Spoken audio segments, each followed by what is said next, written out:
Hello, we're back again, Hola. and this will be part 3 of our highlights of season 4 of sailing, which was in 2025.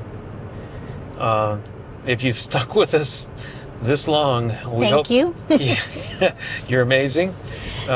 We hope to make this one not too long, and at the end of it, we'll give you a little bit of information regarding what 2026 will look like for us. Okay. So we left off, well, we were in Maupiti. We stopped there because I wanted to swim with manta rays, and it was the last of the French Polynesian islands, and we were also waiting for a good weather window to get to Tonga. A little bit about that, and Giselle will also tell you her side of it. So the area, once you get past the Society Islands and you leave French Polynesia, you get to the Cook Islands, and that area between French Polynesia and then before you get to Tonga, it's known, basically you have the Cook Islands, but it's also known as the Dangerous Middle. Which I had no clue that it was called the Dangerous Middle, and it's named that for a reason.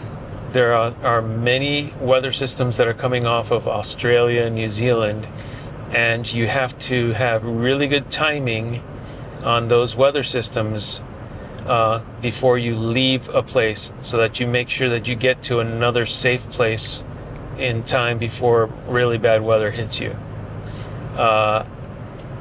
And the distances in that area where the Cook Islands are the islands are not close together. Mm-hmm. So that's what makes it a challenge to find a good weather window that gives you enough time to get where you're going. So we waited in Maupiti a couple of days until we got a good weather window.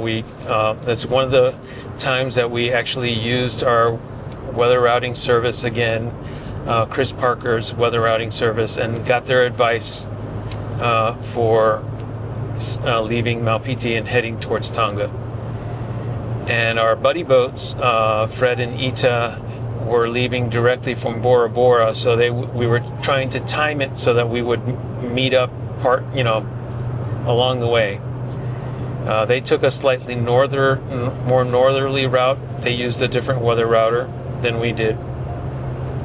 And about a day and a half into our passage of 10 days to Tonga. It was a 10-day passage. Yeah. Our autopilot stopped working. And it actually stopped. It stopped working during, of course, Giselle's shift in the middle of the night, not during the day. Of course not. Why would it? So I woke up and we basically realized that the autopilot was not going to stay on for very long. So we had to hand steer, and that was our introduction into manually steering for an extended days. For an extended period of time. We have been very blessed that our boat, Even Star, has been an amazing boat, is an amazing boat, and the autopilot is like the easy button when you're sailing. Some people do use it a lot, some people don't. It's a convenience. If I have it, why not use it? So we tend to use it quite often. I mean, it would, again, and we realized why as we were manually steering 24/7. I mean, we had to take turns, and it was just the two of us. So when one of us was awake on watch, we were also steering the boat, and then the other person was trying to rest. And we found a pattern that at night it's a little bit harder to steer manually, especially with the weather that we had. It was very cloudy. There's no other references other than your instruments. It's very difficult to pick a point out in the horizon and steer towards it. Correct. So it becomes literally exhausting, and we could only take 1 hour shifts So we would, one of us would be awake for an hour steering. The other person would try and rest as much as they could during that hour. And then we would switch and do that. And The then main reason that we took a 1 hour shifts were because I could only, I guess I was gripping the helm too hard. And my hands, I have beginning arthritis, so my hands struggled it was painful. I didn't get any calluses or anything because I would take care of my hands in between during that hour. you also wear your And I wore gloves, my sailing gloves too. So, Yeah. but it was I could only steer, and it was hard. It was physically hard to do. So I could only steer for an hour at a time. I don't know. I'm Right. sure George could have done it a little bit longer, but I just couldn't do it longer than that. So then during the day, when I had a break, I looked up online. I was in contact with our buddy boats and other people, and trying to other Lagoon 42 owners, and trying to figure out how to troubleshoot the system and see if there was anything that I could do to make it better.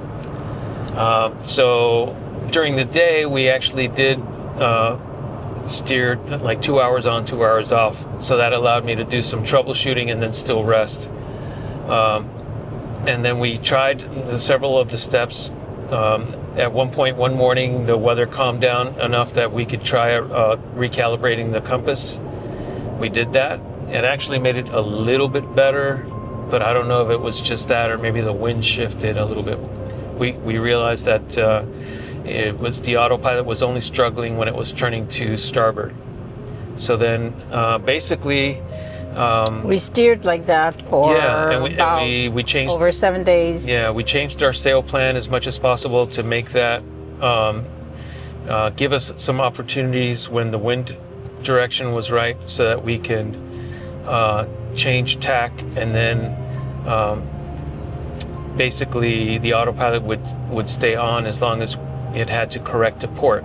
And so we did that, and we got some longer relief. Yes. But for the most part, for 24 hours every day, we were manually steering, and we finally the other thing was that we tried to see if we could stop in Niue, which was the closest island on our path towards Tonga, and it would have cut our passage down by just a couple of days, but our weather routing service advised us not to, because we would only be able to stay there like 24 hours, and then we'd have to keep moving again to make it to Tonga, because there was some bad weather coming at us. Again, the dangerous middle. Yep. So for a reason. During this whole time, we had stayed in contact with our buddy boats. We didn't fear for our life or anything like that. We knew this was something that can be dealt with. It was manageable. It was just very exhausting. It was tiring. It really was. Very exhausting. And during that time, we had also stayed in contact with family. So, the word got out, and they were praying for us, and their friends were praying. We had quite a lot of people praying for us during this time, because we were just physically exhausted. Yeah. So we did, again, with everything that we learned with, changing our tack and sailing and getting some relief that way when the wind direction allowed us to, we made it to Tonga, and we were able to clear in there, and then get some much welcome much rest. needed rest. And so so we finally made it to Neiafu, Tonga, and we were able to pick up a mooring ball after we checked in, and then we rested. So those first few days that we were in Neiafu, Giselle had wanted to get a tattoo, and she almost got one in Tahiti, but wasn't quite sure what she wanted. But because of our experience sailing across the dangerous middle and getting to Tonga, she realized what she wanted, or at least an idea of what she wanted to have tattooed. Right. and we found a local guy that he was highly recommended, and I sort of gave him keywords that I wanted on my tattoo, and he came up with a design, and he did a great job. He was very good. He was very talented. Did it in less than an hour. He freehanded it too. Freehanded it, and part of what was on there was a scripture. Scripture, Isaiah 40, verse 28 through 31. Which is a scripture that helped. Yes, that's a scripture that our friend from Trinity, Sue, had been praying over us. So As we were sailing. So that meant a lot to me. So then the other thing that took place is once the weather cleared up, one of the things to do in Neiafu, Tonga, is to go swim with whales. And Colleen organized a trip to go with Fred and Ita to go do that, and there was another couple on the boat with us as well, and we were very fortunate to actually go out on a good day where the weather was not bad, and we, like, almost maybe within an hour or two of going in the morning, they found a whale and a mama whale and a calf, and we were able to spend over an hour taking turns in groups of 4 going into the water and snorkeling with them, which was just an awesome experience. That was the highlight of my trip there. It is one thing to understand, like, the size of whales. When I first got in the water, I was in the first group that got in, and as we were getting closer, it still looked small to me. And then I realized what was going on. The baby whale swam closer to us, and I got a good idea of how big the baby whale was, and it was closer to us. And then what really hit it home for me was that the baby whale swam back towards the mom, and that's when I realized how big the mom was. It was just that she was much deeper in the water and farther away from us, so it was hard to judge her size at first because of how far away they were. But that was a wonderful experience. It really was. Then after that, since the weather was better, we actually left Neiafu Harbor, and we got to explore the rest of the Vavau Islands in Tonga.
It was beautiful snorkeling, beautiful beaches. It was just really nice. And one of the times that we went snorkeling, when I went down underwater, I could actually hear the whales in the distance. Yeah, I got to hear that too. You couldn't see them, but you could hear them. Yeah.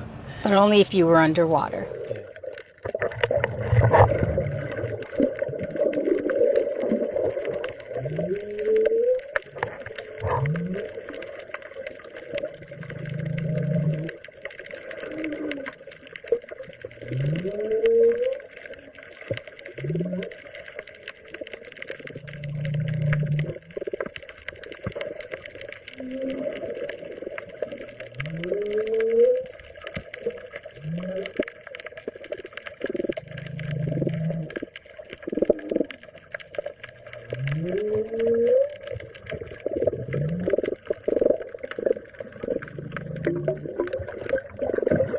Yeah, so that was really cool.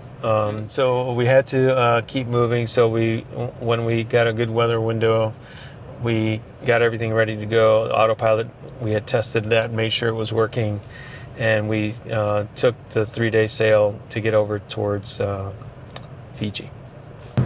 So as we were leaving Tonga and heading towards Fiji, I was worried about our course and making sure we were heading in the right direction. And Giselle looked up and she saw some splashes off in the distance. And you grabbed your camera. Yeah, I did. But and what was it that was off in the distance there? it was the whale, no era? The whales, yeah. The whales. There was Yes, they were waving by to us. That's the way it looked like to us. It really did look like that because it was like they were going up and splashing, and then they would hover over the top and just Splash their tails. Splash their tails, so it was kind of neat. I thought they were bidding us farewell. Yeah, and we had a fairly nice and easy sail over across to Fiji. Very, which was very welcomed. Yes, it was a good change after our sail towards Tonga. So we made it into Fiji early on a Friday morning, mid-morning, and we went through the process of checking in there. We had made reservations at Maui Island Marina so that we can rest from our passage over. Yeah, the passage was how many 3 days? days. 3 days. So it wasn't as bad, but it wasn't as bad, and we had autopilot working, so it was yes, it was more relaxing. Yes. And the good thing about also checking in at Maui Island Marina is one, we would get connected to power and water and things like that. But they would also arrange for all of the check-in officials to come to our boat and do the processing there instead of us having to go find these places on land. So that was good. They actually came to our boat, and there was 3 different departments: health, bio, and customs and immigration. And that process went really well. Maui Island Marina is beautiful. Oh yes, it's a little. It feels like a little resort type thing, but it's all in a little island. Yeah.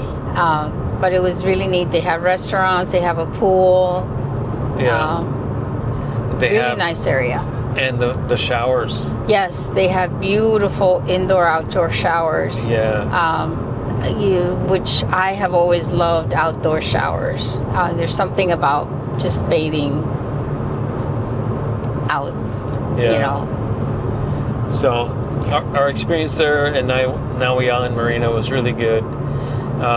We had made plans to go to the Yasawa Islands, but unfortunately that's where Giselle's accident happened when we had left Maui Island Marina. And so that cut short our exploration of Fiji and Vanuatu and New Caledonia. But there was... Yeah, we already wrote about that, and if you follow us, you know all about that. So then,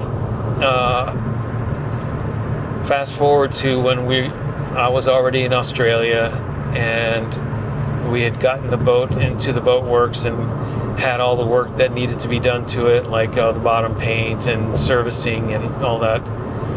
Giselle joined me in Australia again after doing rehab, of her finger back home, and we got to explore a little bit of Brisbane in Australia, and we got to go to the koala sanctuary.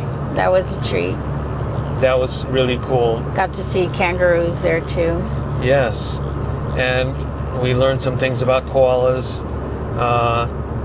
They look cuddly and very, very cute, but they also have an interesting sound that they make, at least some kind of call. They are very loud. Very loud. And deep. Yeah. And the kangaroos are not as fearsome, at least the ones that we were Yeah, allowed maybe to they're used to get people. around. I don't know, but they were. I didn't have to put up my dukes and box any kangaroos. They were very, very gentle, very, very easygoing. Actually, Yes, very they're relaxed. very.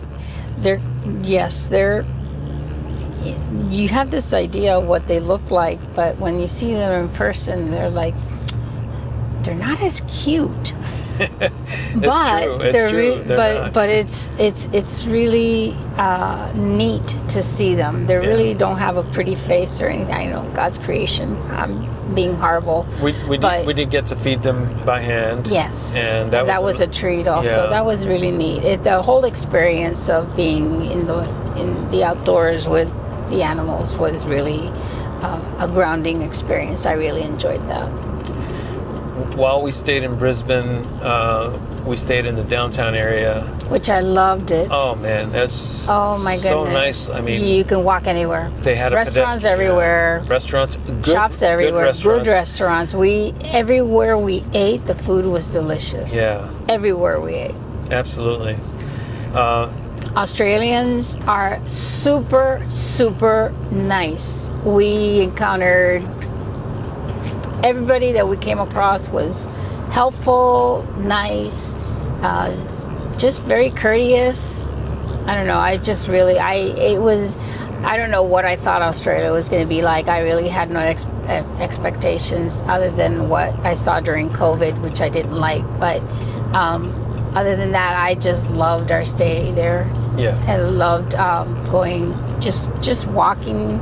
We got to explore the downtown area. We went up to an observation deck at one of the hotels there and got to walk around this glass platform where you can look straight down. That was neat. The city line in beautiful. Brisbane is just beautiful. It's there on the river and really just nice. We went to the museum in Brisbane, which it's an art museum. I really enjoyed that. Yes. So that was a really cool, and that was free. Yes, the museum was free. Interesting history, to be sure. Yes. We got to see their Christmas lighting ceremony. That was Christmas tree lighting ceremony. Correct. Yes. And that was a neat experience also. Very festive. So yeah, overall, that was a good experience in Brisbane. Yes. And what else? I got to drive on the wrong side of the road, or the other side of the road. So we got to ride the train system there. I really enjoyed doing that. Yeah. That was really neat. And it's very affordable to get around there. Very, very affordable. Yeah, we'll see how long that lasts. But while our duration there, definitely getting around by train was a very easy thing to do. Yeah. We went through these green spaces, these parks in the city, inside the city. There's actually also a beach area in the city that we got to see, and they just have some beautiful parks and areas to get away from it all. Right. And I love that. And different bushes, trees, flowers that we are not used to seeing at all. Your app, you have an app? I have an app. It's called Seek, and you just take a picture of it, and it tells you what kind of plant it is, or tree, or bush, or whatever, a flower. And I saw over 50 different species. It was just beautiful, beautiful. I really enjoyed that. I love that they brought the outdoors to the city, which is you don't usually get to see that, which is kind of really neat. I really like that. Yeah, it was well done. Yes, it was. And that was a good way to end. That was the end of our 4th season of sailing. Congratulations, you made it all the way to the end. Thank you for hanging with us. Yeah, and so a little bit about what is going to be happening in 2026 for us. So one of the big things is that we are actually selling Evenstar. We had, when we first began this adventure of sailing, we both agreed that we would do it as long as it was fun to do. And it was not because of the accident that happened, but as we looked at the sailing that would have to happen past beyond Australia, there's not as much payoff, there's not as many fun things to do for every nautical mile that you have to sail. You have to go really long distances to get to places that are really nice. And for both of us, that, we basically said that's not something that we're interested in doing. So, much to my dismay, we decided to sell Even Star, and now we're back home, and we're going to be. Much to your dismay. Yes. You're gonna have to elaborate it. I love sailing. Yes, that was his happy place. Let me tell you. There's something about being and I enjoyed ocean passages, and I know that you do not necessarily find that as your favorite thing. I don't mind the ocean passages as long as they're smooth passages. Yeah. If there's, and you can't guarantee. You can't guarantee that. You can't guarantee a smooth passage. You can't even guarantee. The best that they can do now is looking ahead 7 to 10 days at most. And even then, it's not like a high probability prediction. Correct. So the longer you go out, the more that you understand how nature is unpredictable. Mm-hmm. And so you have to have that mindset of when you're on an ocean passage, you have to be prepared for whatever may come your way. It may not. Because you are your own first responder. Yeah. That's it. There is no one else. And so it is a very unique situation where it's humbling and sobering at the same time. You realize that if something happens, you are it. You are the ones that have to get yourself out of it. So anyhow, we've decided to call that a wrap for... I did not twist his arm, and it wasn't because, I'm never doing this again or anything, or I don't want, it's like I hate it, I don't like, no, that was not the case. It was like, okay, past Australia, the next thing is the Indian Ocean. Right, and that's just not as much fun. Yeah. It really isn't as much fun. We for us, I know that there's people that have circumnavigated, and hats off to them. That's wonderful. But for us, it's just not, what we want. We want to do and see things and explore still. As a matter of fact, later on this year, one of the things that's happening in 2026 is we're going to be going back to Europe. And we're going back to a place that we really enjoyed when we first went there, which is Italy. And we're going to a new place, explore more in depth Switzerland, which we had not done while we were in Europe. So we'll be doing that later on this year. So we'll be doing that later on this year, and we will probably be exploring the United States more in depth, and North America in general, I think. Right. So yeah. So that's what's in coming up in 2026. Thanks for sticking with us and enjoying or taking part in our adventures with us, I guess. That would be a way to put it, yeah. We wish you all the best. See you soon. Ciao.